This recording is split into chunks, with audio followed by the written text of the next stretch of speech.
Saya tertarik dengan ucapan Yang Berhormat Pak Mas berhubung dengan kes arwah Adib, ya. Dan bagaimana kita sememangnya perlu melakukan siasatan secara terperinci untuk menentukan bahawa keadilan itu tertegak bagi beliau dan keluarga beliau, ya. Itu memang satu peristiwa yang amat menyayat hati dan kami cukup terkilan dengan isu itu dijadikan satu isu perkauman yang heboh di sosial media tanpa adanya apa-apa fakta sehingga menimbulkan kebencian terhadap kerajaan Pakatan Harapan yang sedang berusaha sedaya upaya untuk mencari fakta dan bertindak adil dalam kes ini, ya. Dan kita melihat bahawa sekarang ini selepas berubah kerajaan yang mana di antara fakta-fakta menuntut supaya kerajaan Pakatan Harapan ini dijatuhkan ialah kerana Pakatan Harapan tidak memberi keadilan kepada arwah Adib, perkauman dan sebagainya. Tiba-tiba sekarang ni saya mendengar Yang Berhormat Pak Mas bercakap dengan tenang, bercakap dengan baik, mintalah kita bertindak dengan adil, siasat betul-betul. Alhamdulillah lah, ya. Tak ada datang berapi-api ni, apa ni, ya, tuntut keadilan untuk Adib, ya, bunuh mereka apa ni. Alhamdulillah lah, alhamdulillah, ya. Dah waras setelah gila seketika. Apa pandangan Pak Mas? Terima kasih, terima kasih. Terima kasih Shah Alam. Saya semasa berada di pembangkang pun beginilah saya bercakapnya. Saya rasanya berubahnya Shah Alam.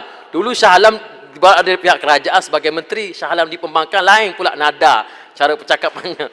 Jadi saya sokong Pak Mas. Biar siasat dengan adil. Saya sokong, tak pernah saya menggunakan perkauman. Itu di antara sebab saya tinggalkan PAS. Ya, Datuk Speaker, ya.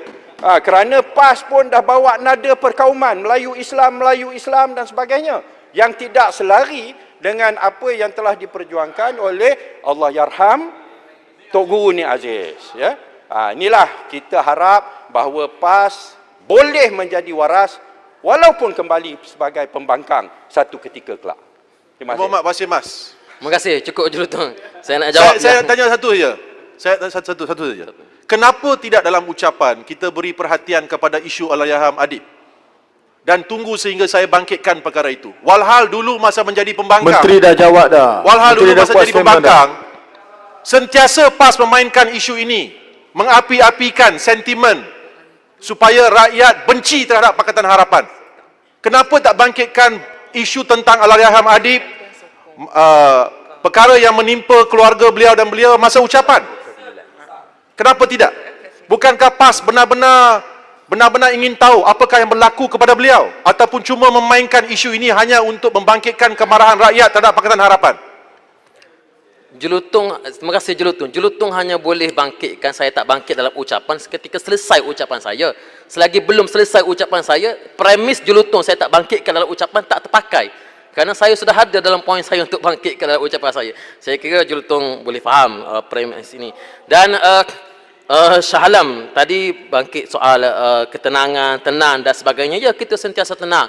Bagi kita, kalaulah soal itu sekadar dituduh semata-mata, ia tidak boleh dijadikan dituduh, dianggap sebagai bersalah. Melalui persepsi, PAS juga menjadi mangsa persepsi. Dulu kami dituduh terima 90 juta daripada era Barisan Nasional sampai Pakatan Harapan sampai sekarang.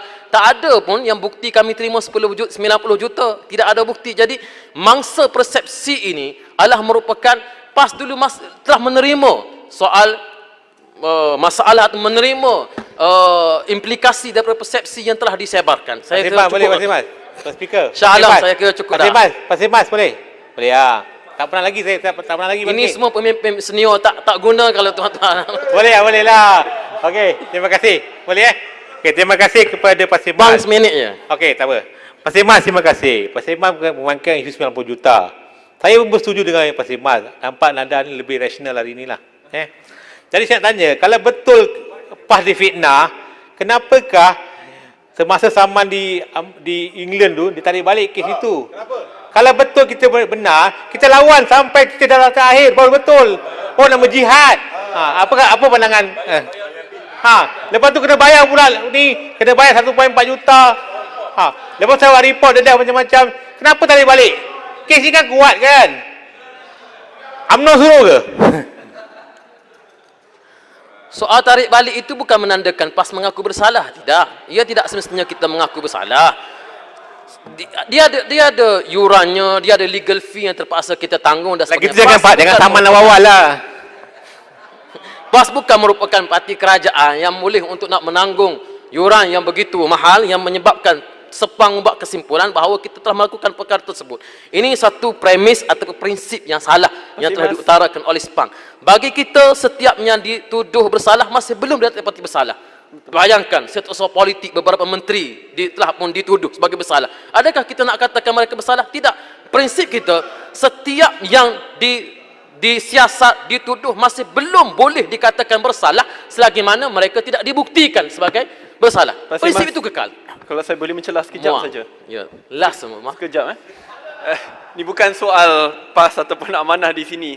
Tetapi saya kagum dengan Pak Mas kerana saya ingat apabila saya di Kementerian Belia dan Sukan, dia sangat proaktif untuk memperjuangkan isu anak muda khususnya dalam meminda perlembagaan untuk mengembalikan hak mengundi kepada anak muda dalam lingkungan 18 ke 21 tahun. Saya juga mengucapkan terima kasih kepada Tuan Yang di-Pertua Speaker yang pada masa tersebut bukan pengurusi isi. Saya boleh katakan di sini, tanpa bantuan beliau mustahil perkara ini dapat direalisasikan dan saya masih terhutang budi kepada beliau. Persoalan saya, Pak Mas, apa yang telah pun diumumkan oleh isi adalah pelaksanaan ataupun penguatkuasaan undi 18 perlu bersekali dengan undi automatik seperti yang dipersetujui oleh Blok Pembangkang pada masa tersebut, dan anggarannya paling lambat pada Jun tahun depan. Adakah kerajaan pada hari ini, dan saya berharap Pak Mas masih berpendirian yang sama untuk memperjuangkan dan mempertahankan pindaan perlembagaan yang telah pun diluluskan bersekali dan bersama dalam Dewan Rakyat ini. Terima kasih. Terima kasih. Muar, kita bersetuju bukan setakat 2/3 bahkan sebulak suara pada ketika itu meminda perlembagaan memastikan undi 18 dan pengundian automatik dapat dilaksanakan. Seterusnya bakinya terpulang kepada Suruhanjaya Pilihan Raya untuk melihat daripada aspek-aspek teknikal bagi membolehkan ia dilaksanakan. Terima kasih kepada Muar. Datuk Yang di-Pertua, Pak Mas, saya ada 2 minit lagi, Datuk. boleh sikit kalau boleh. Pendek saja. Kalaulah Yang Berhormat Pak Mas setuju dengan saya, kalaulah PAS membayar hanya legal fees untuk PAS, itu satu hal. Tetapi yang dibayar oleh PAS adalah kedua-dua legal fees. Itu menandakan PAS menerima kesalahan. Itu perlu dipaham dari sudut undang-undang.